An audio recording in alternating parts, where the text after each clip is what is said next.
Alors, pas de bébé pour les falachas, une info d'Israël. Alors là, c'est une info, je dois dire, assez étonnante. En novembre, il y a un documentaire qui a été diffusé sur la télé israélienne qui affirmait, avec beaucoup de témoignages à l'appui, que des falachas, donc ces éthiopiennes juives, qui avaient immigré en Israël il y a 8 ans, avaient été contraintes de subir des injections forcées de Depo-Provera, un contraceptif longue durée. Alors l'histoire, c'est qu'on ne leur disait pas du tout que c'était un contraceptif, on leur expliquait que c'était un vaccin. L'injection devait être renouvelée tous les 3 mois, et si elle ne revenait pas au bout de 3 mois, eh ben, elles perdaient leur droit à certaines aides financières et soins médicaux. Ça a fait quand même chuter la natalité de cette communauté de 50%. Évidemment, tout ça a fait beaucoup de bruit. Le malaise est palpable, c'est moins qu'on puisse dire. Le quotidien Haaretz s'interroge. Est-ce qu'on a voulu délibérément empêcher une communauté de se développer, et une communauté noire de surcroît? Alors, le gouvernement a évidemment donné ordre à tous les gynécologues et les centres de soins d'arrêter ces injections et mène l'enquête, donc affaire à suivre.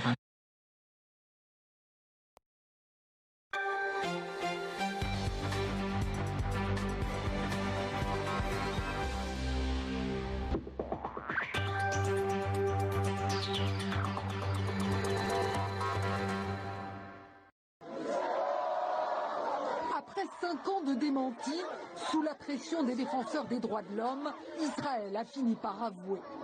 Oui, un contraceptif a bien été injecté de force à des juives éthiopiennes désireuses d'émigrer en Israël. Du Depo-Provera, une piqûre trimestrielle à effet longue durée. Elle était pratiquée avant le départ dans les camps de transit où les migrants apprennent à se servir des objets du confort moderne. Il nous disait, vous n'avez pas besoin d'avoir plein d'enfants. Si vous avez beaucoup d'enfants, vous allez souffrir dans la vie. Vous allez devoir travailler. En Israël, on est obligé de travailler pour gagner sa vie. Ça va être dur financièrement. Alors, il nous faisait une piqûre tous les 3 mois. Est-ce que vous étiez d'accord? Non. On refusait. On disait qu'on ne la voulait pas.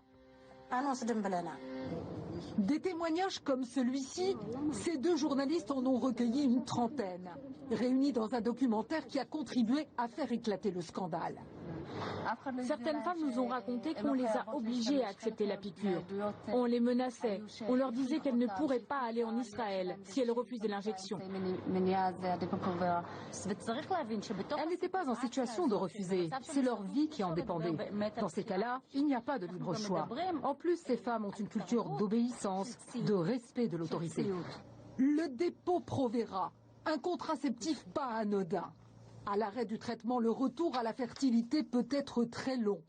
C'est pour ça que certaines associations ont parlé de stérilisation masquée. Il y a une bonne dose de racisme chez les responsables de l'immigration. Un sentiment de supériorité vis-à-vis de cette communauté. Ils voient les falachas comme des gens naïfs, des faibles, en plus d'être noirs et surtout pauvres. Ils se disent qu'il vaut mieux qu'ils ne se reproduisent pas, qu'ils n'aient pas d'enfants. Un scandale qui explique pourquoi ces 10 dernières années en Israël, le taux de fécondité a chuté de moitié chez les Juifs d'Éthiopie. Pour les falachas, une info d'Israël. Alors là, c'est une info, je dois dire, assez étonnante. En novembre, il y a un documentaire qui a été diffusé sur la télé israélienne qui affirmait, avec beaucoup de témoignages à l'appui, que des falachas, donc ces